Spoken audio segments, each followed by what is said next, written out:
So here's the thing that is a little bit frustrating and confusing. We speak so much more now about perimenopause and menopause and women in their 50s and 40s and 60s. It's not something that's hidden. And if you're younger, maybe you don't realize it used to be something that was hidden. Nobody ever said a word about it. It was secret almost. We speak so much more about it now, but has it become less confusing? Have we found easy ways to understand the issues, the decisions around hormones, the decisions around what to do about symptoms, how to talk to your doctor? I'm not so sure that we've made it any easier. So let's talk about it. Welcome to Mind Your Midlife, your go-to resource for confidence and success, one thought at a time. Unlike most advice out there, we believe that simply telling you to believe in yourself or change your habits isn't enough to wake up excited about life or feel truly confident in your body. Each week, you'll gain actionable strategies and, oh my goodness, powerful insights to stop feeling stuck and start loving your midlife. This is the Mind Your Midlife podcast. The interesting thing about perimenopause and menopause is that if you are a woman, you will go through it. Maybe, I don't know about perimenopause. Maybe you'll be the lucky ones who never have any symptoms that really bother you at all. But menopause, yes. Everyone, if you are lucky enough to have a life long enough, will go through it. So it seems odd, doesn't it, that it's still such a confusing issue. If we have symptoms that are a problem and we feel bad or things get hard or uncomfortable, we're going to talk about it on this episode, all the different symptoms. Why would it not be more straightforward to figure out what to do? And why would we not be able to easily have conversations with our doctors about this? Now, I don't think we're going to be able to answer that why, to be honest with you, in this episode, but I think we're going to make it a lot better. My guest today is Adrian Thompson. She is a nationally certified physician assistant and certified menopause practitioner. She has founded Vida Women's Health, which is a telemedicine practice for women in this phase. And we are going to talk about not only the basics of symptoms and hormones and HRT and all the different terms that you probably need to be aware of, but also how do you talk to your doctor? And what should you do if the conversation doesn't go the way you thought?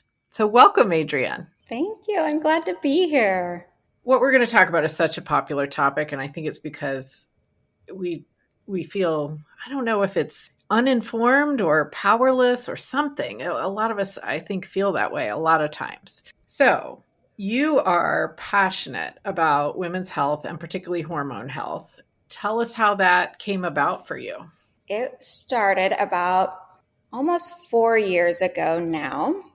I started night sweats, mood changes, irritability, all this constellation of symptoms that I literally thought I was going crazy. I didn't know what was happening. I'm a clinician, like I should know. Oh, it's this, it's that, like I should know. I was taken. I was like, I know I have a history of anxiety, but it's under control. Like I feel like it's under control, but it doesn't. And I was very irritable and I was just sweating all over the place. And then finally, I kind of did some research and I had enough medical suspicion that it might be some menopause type symptoms. So I dug into it. I was like, this is perimenopause. Oh my goodness. Went to my OBGYN. Yeah, I was given birth control pills. And so, okay, fine. I tried the birth control pills. It wasn't helping. I gave it a good try. Well, I was told that's all you can do. There's, you're still having cycles. That's all you can do. Gave me things like, exercise and therapy and all these things that I was doing. So I was really upset after that visit. And I just thought, this is not right. This is not right. Now, I come from the era of hormones are bad.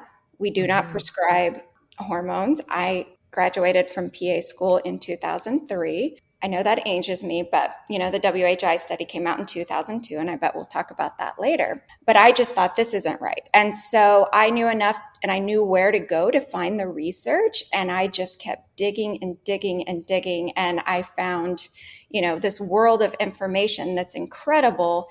I found I was suffering. I found what I needed, the estradiol, the progesterone. I kind of on my own did my research, finally found a provider that would prescribe it for me, kind of asking for what I wanted because I knew. And Right. so I was able to get what I thought and what I knew I needed.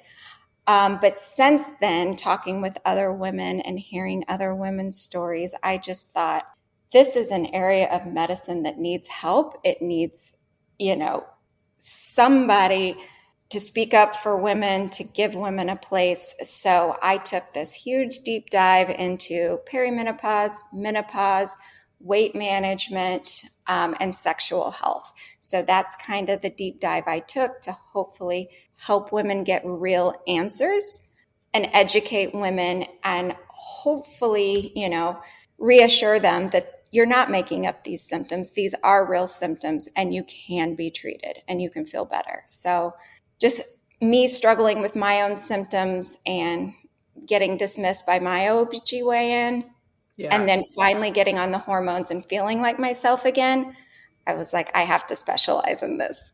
I love So it. I Yes. had been in primary care about a little over 20 years before or so. And I just thought, I'm switching from primary care. I'm going to take a deep dive. I started the virtual practice and now here we are. Here we are. Yeah. It's interesting. If you look at internet search trends, social media, it's huge right now that people are talking more about menopause and Yes. perimenopause, things that I think 20, 30, 40 years ago, nobody said those words out loud at all, right? So Nobody was that's talking about. good. But I still feel like, from a medical perspective, things haven't changed. Do you think that's fair to say? I feel like the rest of us are talking about it, but I don't know if it's changing how we're then being treated. Right. And it's not. So, yes, menopause is having its day. And this is one of the beautiful things to come out of social media. I feel like there's been some leaders in this area that have been very loud and have given us some really great evidence-based information. I know there's a lot of bad information out there, and I know there's a lot of wrong information, but I feel like we had enough evidence-based providers out there that educated women. And when women started listening to this, being validated, feeling heard, feeling seen, the fire spread. And so the cat's out of the bag. The problem is what I alluded to earlier, which is there was a study that came out in 2002 that said hormones were bad. So everyone after 2002 was never taught hormone therapy, how to prescribe it.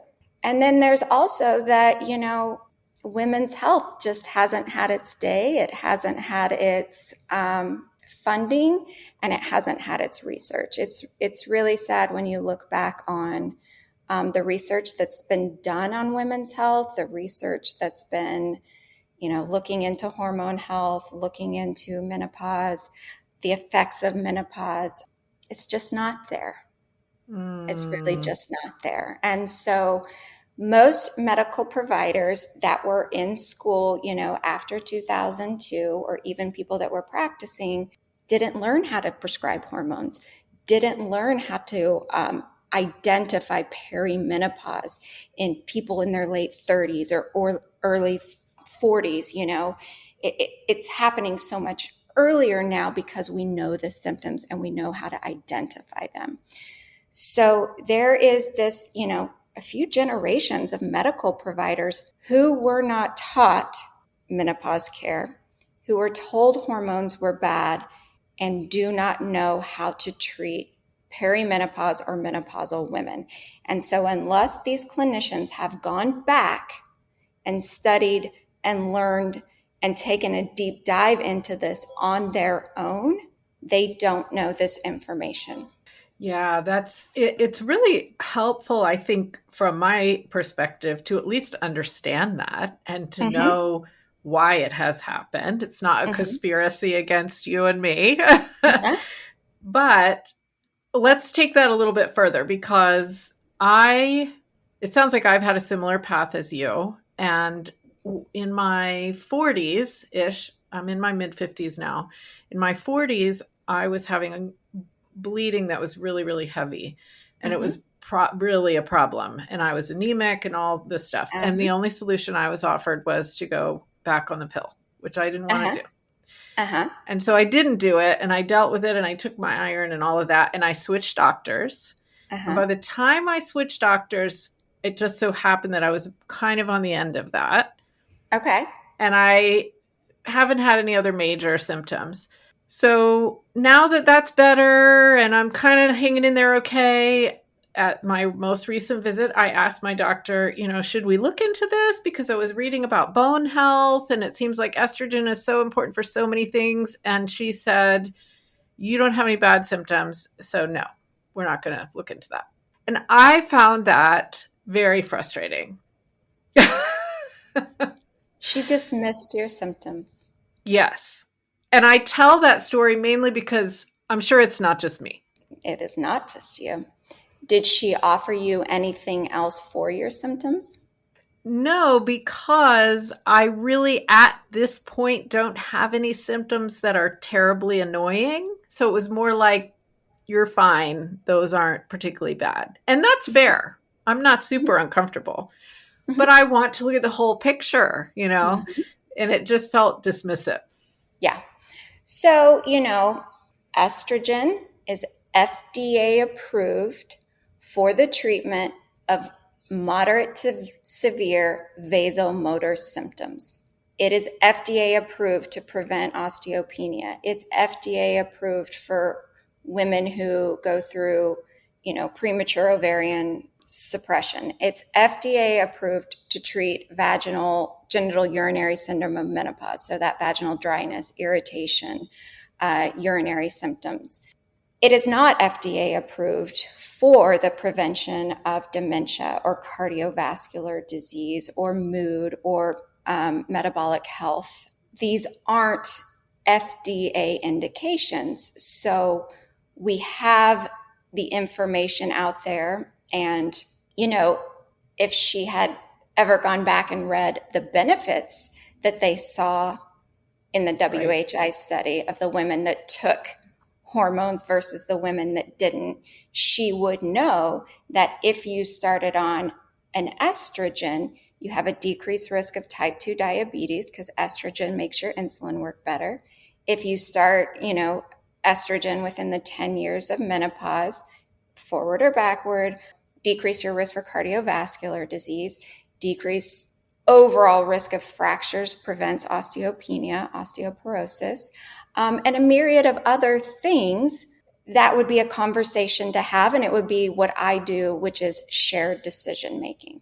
Mm, And so you sitting down with your doctor, here's what we know. This is what came out of the WHI study that's a positive outcome.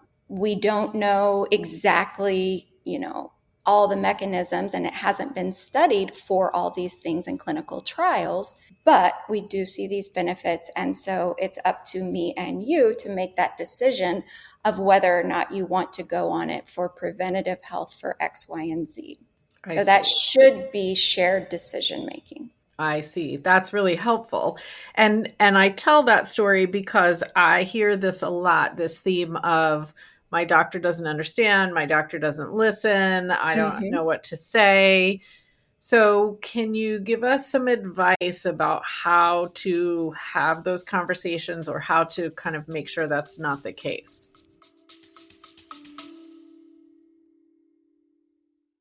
One of the most common topics that you are concerned about in midlife has been how to move through a job change that you didn't want on a timing you didn't want it. So, starting this month in September, each month in Substack and Patreon, paid subscribers will have a secret podcast mini-series. And this month, how to move through that job change in a way that is healthy for you. I'll see you there. Patreon.com/mindyourmidlife and mindyourmidlife.substack.com. Yeah. And so, unfortunately, these clinicians don't know the research and they haven't been taught. So it's kind of not their fault, and they don't want to treat you as something that causes harm. And so to a point, you can educate them, but unless they're opening to hearing you and they're open to the, information you present to them, they can either be on board or they cannot. So, it might be that in the end, you need to find a new clinician, somebody that is willing to listen to you, or that's even willing to listen to what research you have, if you can go in and advocate for yourself. So what I usually tell people is, and I will give you these handouts afterwards of how to advocate for yourself at your doctor's appointment. And I'll give you the handout for clinical trials and studies that show the safety and efficacy of hormones. Yes. And I'm going to interrupt you for a second and say, if you're listening, those will be available in Patreon. So keep that in mind. Okay, go ahead. And so what it is going in and advocating for yourself. If your clinician said, oh, your symptoms aren't bad enough, you don't need hormones at this time, you could talk about this study that shows the decreased risk of cardiovascular disease for women that started it in their 50s. You could say, hey, look, in the WHI study, when they looked back on these women after, 15, 20 years, they see that they had a decreased risk of, metabolic disease, type 2 diabetes, or these women had an overall 30% decreased risk of overall mortality. So there's so many different things you can arm yourself with, and also the studies and the information.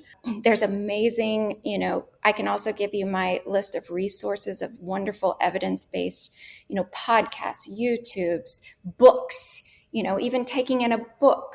Yeah. But really just going in with a little bit of information to arm yourself. If they do say, well, your symptoms aren't bad enough, or, oh, that's just stress, or, oh, that's just this, going in and advocating for yourself because you know the information, you've read it, you have some studies here, and just kind of talking it through with your provider. And you're going to have to kind of feel out how receptive your provider is to having these conversations. Yeah. And honestly, these conversations, unfortunately, not a lot of clinicians will have them. They've been taught one way, and so a lot aren't receptive to learning from you. So I would say if you go to your provider and you try and advocate for yourself and you know what you need, you've done your research, finding another clinician or finding a Menopause Society certified provider, which I can tell you more about later. Yes, let's remember to talk about that. That's a very good point. That is a very good point. Yes, I'm going to try to remember to come back to it. We'll see how the brain fog is. Yes, exactly. And so I think what happened to me, and probably this happens to a lot of us, is I had something in mind I wanted to talk about, but I didn't have enough information, and I was thrown off by a response I didn't expect, and I didn't know how to go any further. So great point.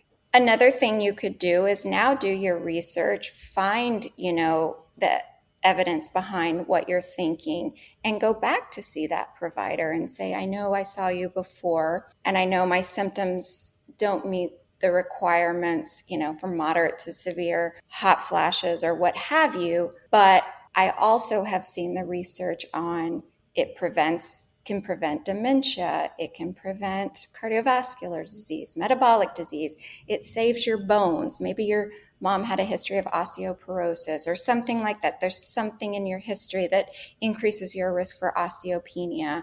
And so go back to your clinician, armed with a little bit more information so that you can have a new conversation when you know what you want to say. And if they're not receptive at that point, Yeah. Well, that's a great piece of advice, because maybe someone listening might be thinking, well, okay, I've had the conversation. I can't go back, but why not? Of course we can. Why not? Yeah. Yeah. If you felt shut down and you didn't know what to say and you weren't armed, with the resources you needed, well, regroup, find your information, find your evidence, find, what you need. And I'll provide you some information to hopefully find some of that and take it in and show your clinician. And even if they aren't receptive at that point, maybe it planted a seed and maybe they'll look into it a little bit later. And the next woman that comes to see them might not get the same answer. So maybe we're just planting little seeds as well by giving some more information to our clinicians, even if they don't act receptive. We're paying it forward. Paying it forward, yes. I like that. Yes, I like that. Okay, so then I don't even know how to ask this question because it's so big. We'll see where it goes. So let's say that you have armed yourself with a bit more information and are having a discussion with a medical professional, because of course, podcast listener, remember that we're not giving medical advice on the podcast. And you're trying to make this decision. Do I need to start HRT? Do I not? Am I just fine as I am? It's confusing, even when we do have someone who's open to it and knows all the benefits.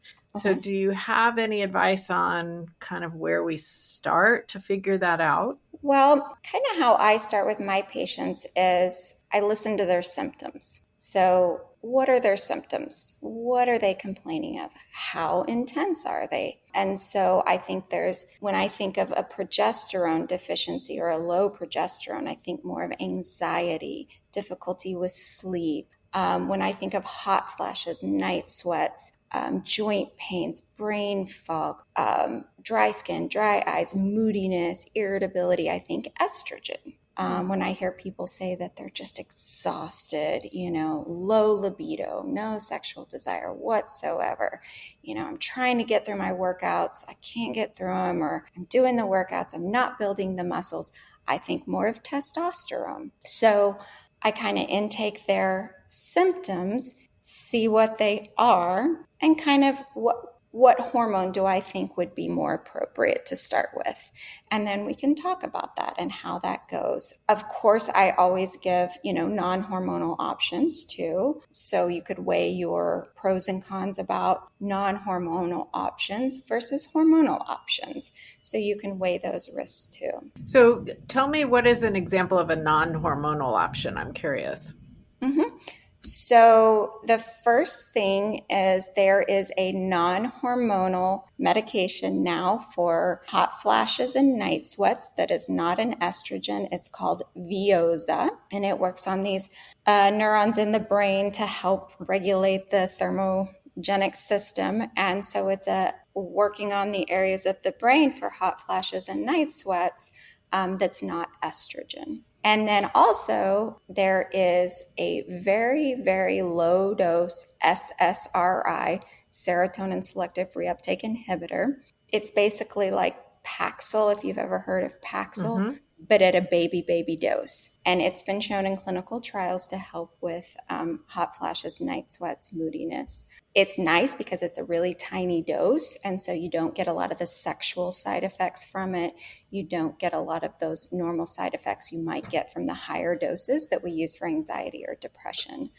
There's other medications like gabapentin, Effexor. So there's a few other medications that have been tested. There's talking about diet and, nutrition, activity, all those different things that you can do for those as well. That the Menopause Society, outside of kind of the medications that I mentioned and hormone therapy, the only thing they support evidence-based is cognitive behavioral therapy, CBT.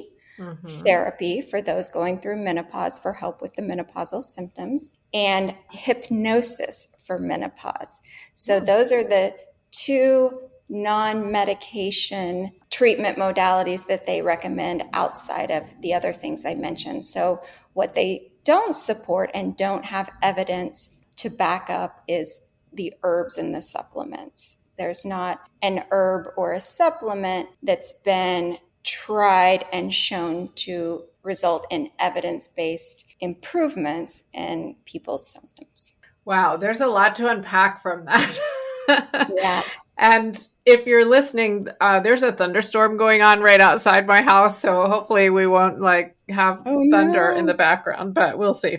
So, Yeah, so when women come to me and if they're on a supplement or they want a supplement or an herb, I always just ask them, how's it doing for you? Is that helping? Do you feel like what you're taking is helping you? Because I always want people, I'm not against people taking supplements. If you like your supplement, take your supplement. But I always ask that you go back and revisit it and make sure it's doing what you think it's going to be doing and you're not taking it just to be taking it. And then if you want recommendations, I can always give them to you, but I don't have that evidence to support them that they're going to work and they are worth the money that you spend on them. So that's kind of... That's a great point. That's a great point. Although I have to say, the fact that there are medications available too, the non-hormonal, then I went to, well, what about the side effects of those? So it's a whole thing. Yep. Everything's got its pros and cons, risks and benefits. And so hopefully, you can sit down with your clinician and have that conversation about pros and cons, risks, benefits of, all your options. Right. So when most people talk about HRT, the hormonal options in particular, given that we have, is the correct term bioidentical or non-synthetic options, they really don't have, as I understand it, that many potential downsides. Is that true? Yes, that is true. So I want people to understand that biosimilar or bioidentical just means that it's the same as what we produce, okay? Doesn't mean it doesn't need to come from a plant or it doesn't need to come from X, Y, and Z. It just needs to be the same makeup as the hormones we produce. So the FDA approved, insurance covered, generic, cheap hormones that we have on the market are bioidentical or biosimilar to the hormones we produce. So the estradiol that we prescribe that's FDA approved, your insurance covers it, it's affordable, is bioidentical or biosimilar to the estradiol we make. And so bioidentical it's a marketing term. It's a marketing term because of the WHI study came out in 2002 and said hormones are bad. And those two hormones that they used in that study were synthetic. Right. And so there was this opportunity for people to come into that space for women who were miserable and wanted help no matter what. And they called them bioidentical. And they are better. They are, so much better than these synthetic ones. Well, that's a whole debate in and of itself. But the FDA approved medications, hormones that we use are bioidentical. Estradiol for estrogen. We use micronized progesterone, which is the same progesterone as we make, and the testosterone is the same as we make. So I don't want people to think that they have to go get compounded, they have to go get expensive things, they have to get these expensive pellets that have no regulation, that are super dosing them. Aha, very interesting. And I'm not going to go down that path any further, but it sounds like there's plenty there to There's plenty to unpack talk there. about. It's good that we maybe at least mentioned it. Yeah.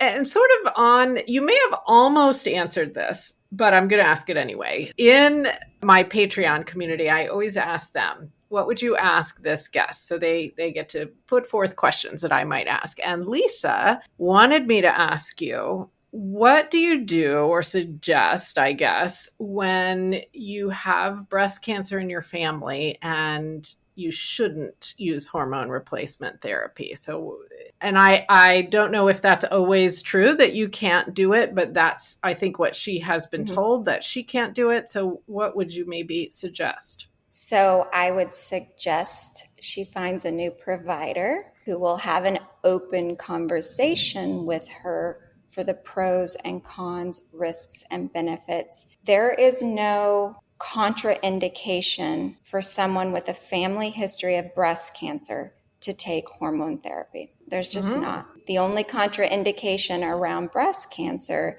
is if you have an active estrogen or progesterone sensitive or receptor positive breast cancer. So if you have a ER positive or estrogen receptor positive or PR, progesterone receptor positive breast cancer, and it's active, yes, hormones are contraindicated.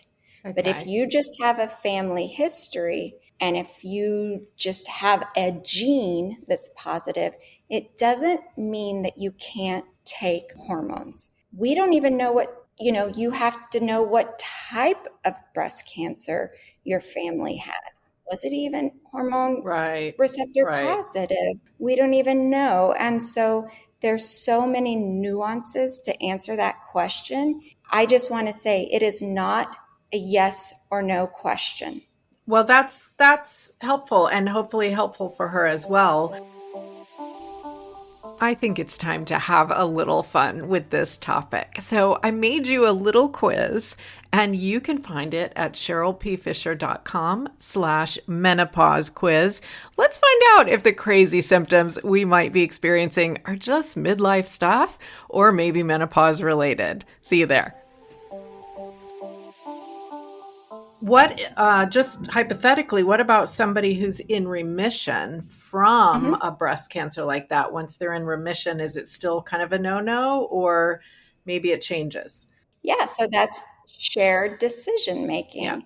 I have breast cancer survivors that I prescribe hormone therapy to.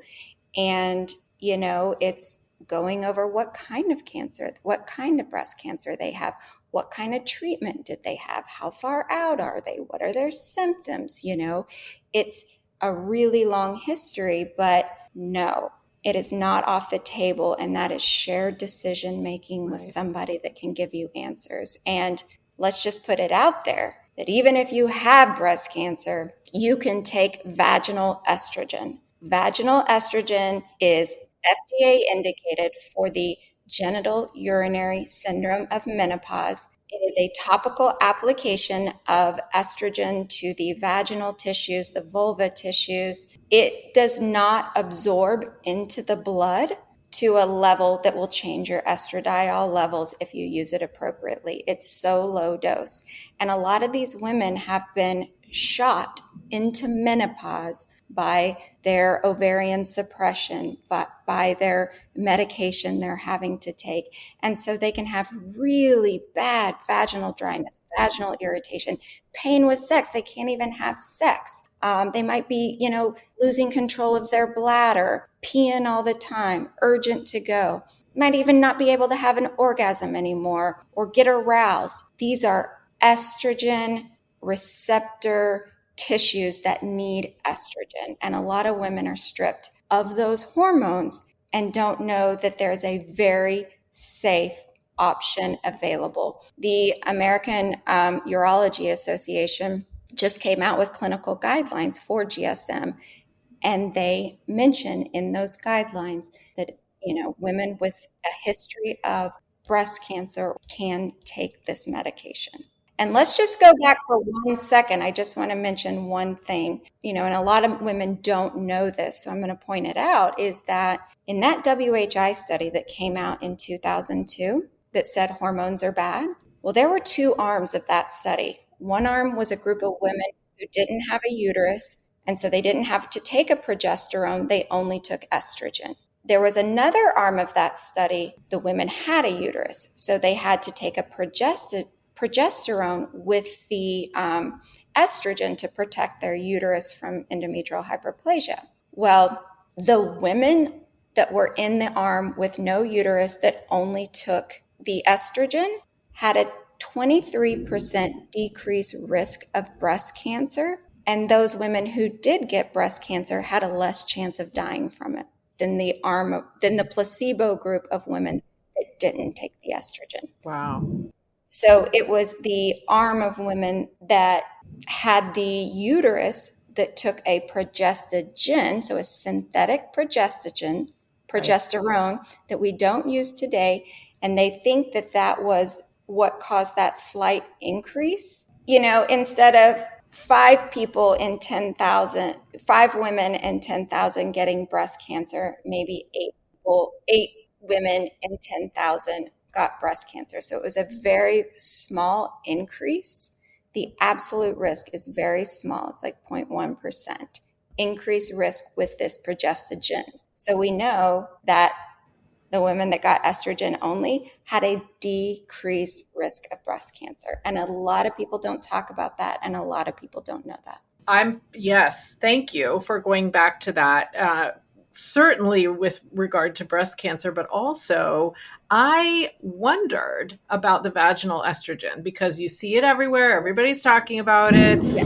And you don't know, is it a real thing? Is it Yes. just a gimmick? Yeah. Nope. But you need to get FDA approved estradiol. It's cheap. It's easy. If you hate the cream, there's tablets, there's suppositories, there's all kinds of different estrogens that you can use in the vaginal area. You don't just have to use a cream. And there's also these little capsules that you can use it's called Intra Rosa, and basically it's DHEA, which is a precursor to estrogen and testosterone that does beautiful things to the vaginal tissues. Wow.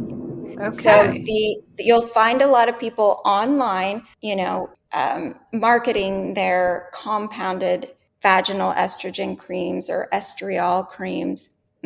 All you need is a tube of like $13 estradiol that will treat your symptoms. Okay. Really, really good to know. Yeah, it is so safe. There is not one person. There's a type of genital cancer that you don't give it to, but outside of that one rare type of genital cancer, there's nobody else I wouldn't give it to. If you've had a blood clot, if you have or had breast cancer, any other type of cancers. So it's very, very, very safe and highly recommended.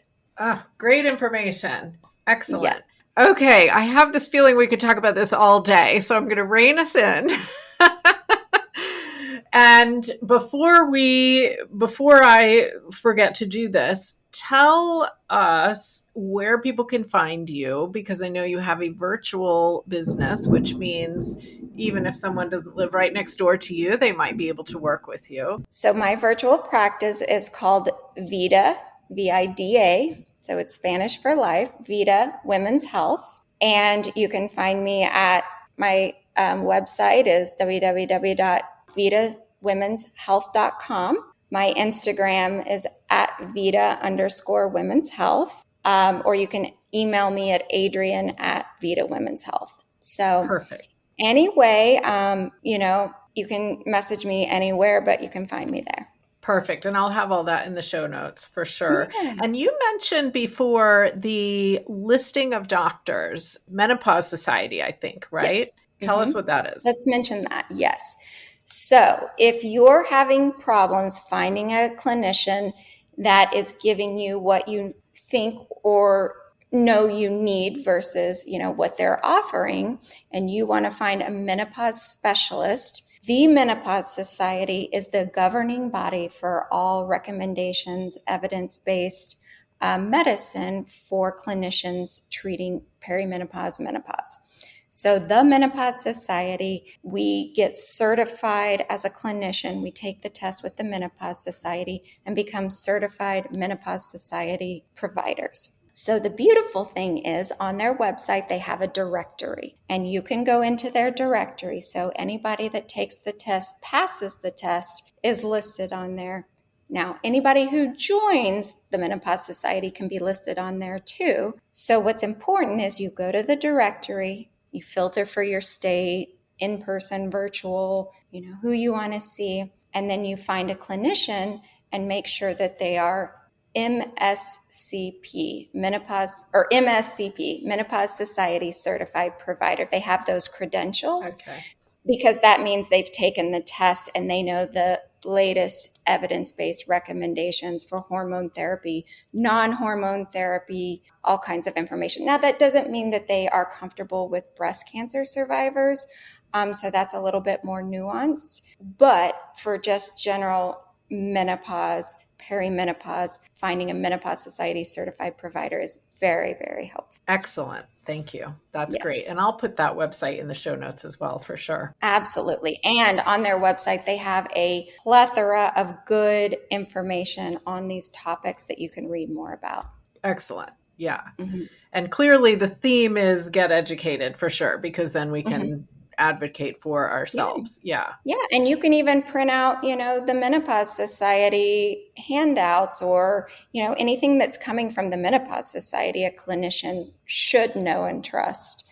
So that's a good resource too for information to back up, and advocate for yourself. Perfect. Yeah. Okay. So I'm curious what you're going to say. My last question is always this, because I think we all listen to podcast episodes and then we're like, that's great information. And then we forget. So first of all, if you're listening, save this episode so you can go back to it. But second of all, what is the thing that you would say is the most important thing for somebody listening to remember? Your symptoms are real. Yeah. Your symptoms are treatable. Menopause is inevitable, but suffering is not.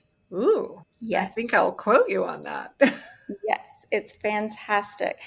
There is always options for treatment. If you don't find what you need with one clinician, please get a second opinion. There are many options out there. Yeah. Your symptoms are real.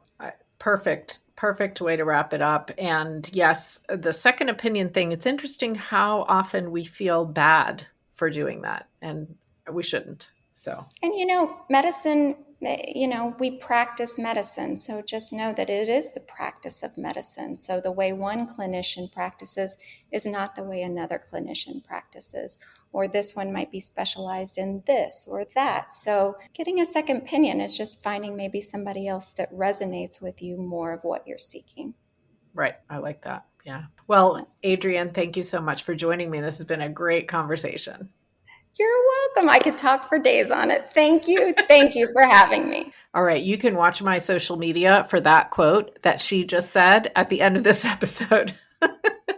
Yes, everybody's going to go through it. And no, you don't have to suffer. I love, love, love that concept. And you've heard me say this before in other episodes. Sometimes we have some hidden stuff deep in that subconscious brain telling us that we do have to suffer or we don't deserve to just slide through easy. And so just sit with that and think about whether if someone said to you, here's the solutions and they're very safe and you're going to feel amazing. Do you have any guilt about that? Is there any subconscious thing holding you back? That's where coaching comes in handy, of course, if there's stuff going on in there that we need to figure out. And I would love for you to benefit from the resources that Adrian has given me. So head over to the Midlife Pivot Patreon. It's patreon.com/mindyourmidlife, because you will be able to grab information on talking to your doctor, questions to ask. Amazing. And Adrian is going to come back with me in the future in Patreon, and we're going to do a Q&A for any women who want to ask questions directly to her. And of course, just reach out to her if you want to ask questions directly to her. I hope this was helpful. I know I learned quite a bit in this conversation. You know what will be amazing as well? If you're listening on Spotify, tap the 5 stars. It helps so much. If you're listening on Apple, tap the 5 stars, write a quick review, even a couple sentences about what you've liked about the podcast. You would be amazed how much it helps to get this podcast out to more people that could truly benefit from it. Thank you so much for doing that. And in the meantime, make sure that you slow down, pay attention, notice what's going on in your head, what's going on around you, and let's create something amazing.